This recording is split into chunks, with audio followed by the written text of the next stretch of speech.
இனிமேல் நம்ம பேச மாட்டோம், நம்மளை பற்றி எல்லாரும் பேசுவான். நீங்கள் கவலையே விடாமல் இருங்க. தம்பி, எத்தனை நாளைக்கு தம்பி நெருப்பை குப்பையை போட்டு மூட முடியும்? நீ என்னை மற்றும் பலர்னு அல்லக்கைன்னு அல்லல் சில்லுன்னு சொல்லு, போட்டியிலே இல்லைன்னு சொல்லு, அவரெல்லாம் ஒரு ஆளான்னு சொல்லு, நீ சொல்லிக்கிட்டே இரு. பார்க்க தானே போகிறோம். அதனால் நம்பிக்கையோடு இருங்க.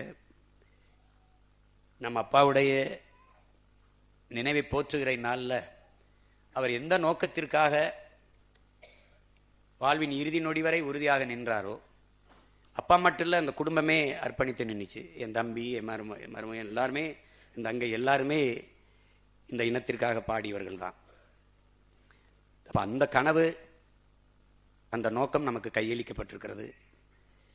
அதை எல்லாரும் புரிந்தவர்கள் தான். புதுசாக ஒன்றும் ஒருத்தருக்கு ஒன்றும் சொல்லி தெரிய வேண்டியதில்லை.